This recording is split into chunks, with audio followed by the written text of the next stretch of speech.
Sheikh Hasina, chicken neck और चीन से दोस्ती। इन मुद्दों पर भारत और बांग्लादेश के रिश्ते बिगड़े हुए हैं, और बिगड़े भी क्यों ना, क्योंकि शेख हसीना की सरकार गिरने के बाद वहां पर जो हिंदुओं पर अत्याचार हुए वो किसी से छिपे नहीं है। पीएम नरेंद्र मोदी और मोहम्मद यूनुस की बैठक हुई, जिसमें पीएम मोदी ने साफ कहा कि माहौल खराब करने वाले बयानों से बचें। लेकिन सवाल है कि क्या अब बांग्लादेश अपनी हरकतों से बाज आएगा? इस बैठक में पीएम मोदी और मोहम्मद यूनुस के बीच क्या क्या बातें हुई, आइए जानते हैं। देखा जाए तो भारत बांग्लादेश के रिश्ते बड़े ही कड़वाहट के दौर से गुजर रहे हैं।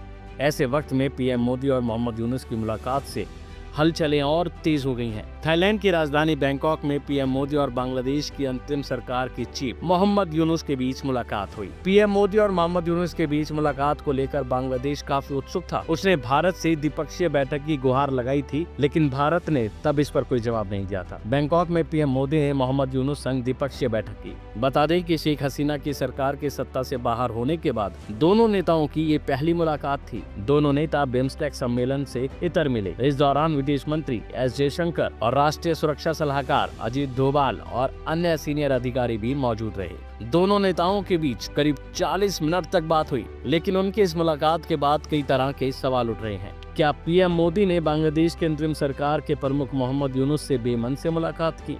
ये सवाल इसलिए उठ रहे हैं क्योंकि प्रधानमंत्री नरेंद्र मोदी जब किसी विदेशी नेता से मुलाकात करते हैं तो वो काफी गर्मजोशी से उनका स्वागत करते हैं, लेकिन मोहम्मद यूनुस के साथ ऐसा नहीं हुआ।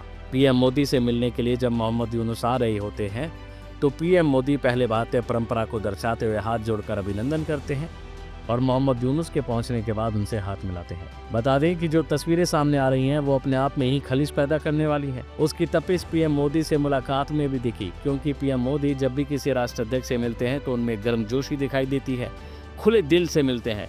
मगर ये तस्वीर कुछ और ही बयां कर रही है, जिसकी वजह भारत और बांग्लादेश की तल्खी साफ झलक रही है। माना जा रहा है कि शेख हसीना शासन के पतन के बाद मोहम्मद यूनुस के शासनकाल के दौरान जिस तरह से बांग्लादेश में हिंदुओं पर हमले किए गए, जिस तरह से बांग्लादेश ने पाकिस्तान और चीन से रिश्ते बनाने की कोशिश की, उससे भारत नाराज है, क्योंकि इससे भारत की सुरक्षा के लिए खतरा पैदा हो सकता है। पिछले हफ्ते ही मोहम्मद यूनुस बीजिंग में थे तो उन्होंने एंटी इंडिया बात करते हुए खुद को बंगाल की खाड़ी का गार्जियन तक बताया था। उन्होंने भारत के नॉर्थ ईस्ट के करीब कारोबार के लिए चीन को आमंत्रण भी दिया था, जिसका जवाब बिम्स्टेक मंत्री स्तरीय बैठक के दौरान भारतीय विदेश मंत्री एस जयशंकर ने करारे तौर पर दिया है।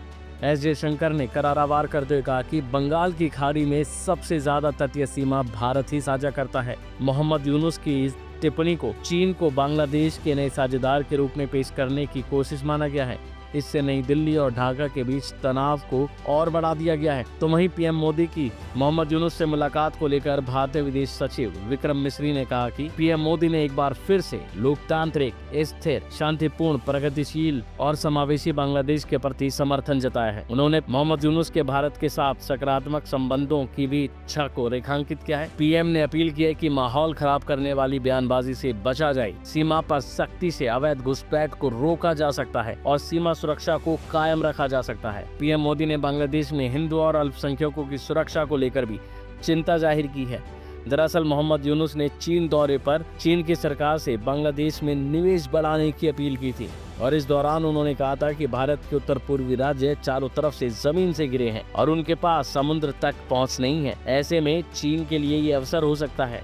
मोहम्मद यूनुस ने कहा कि क्षेत्र में बांग्लादेश ही ऐसी ताकत है जिसके पास समुद्री पहुंच है। जिसके बाद भारत बांग्लादेश को लेकर काफी गुस्से में था। बहरहाल बांग्लादेश को लेकर भारत जिन जिन मुद्दों पर खफा था वो सारे मामले इस मुलाकात में साझा किए हैं। लेकिन देखना होगा कि क्या बांग्लादेश फिर कोई ऐसा बयान देगा या फिर भारत के साथ रिश्ते सुधारने पर जोर देगा। ये सब निर्भर करता है मोहम्मद यूनुस के अगले बयान को लेकर। अब चाहे वो बांग्लादेश में हिंदुओं पर अत्याचार का मुद्दा हो या फिर चीन के साथ संबंध हो, इस पर मोहम्मद यूनुस आगे कैसी रणनीति बनाकर काम करते हैं ये देखने वाली बात होगी। अभी के लिए फिलहाल इतना ही। बाकी अपडेट के लिए बने रहिए हिंद फर्स्ट के साथ। इस तरह की और वीडियोस देखने के लिए हमारे YouTube चैनल को सब्सक्राइब करें, बेल आइकन दबाना ना भूलें। यदि आप हमारा ये वीडियो Facebook पर देख रहे हैं तो पेज को लाइक और फॉलो जरूर करें। हमारे अन्य सोशल मीडिया पेजेस से भी जुड़े।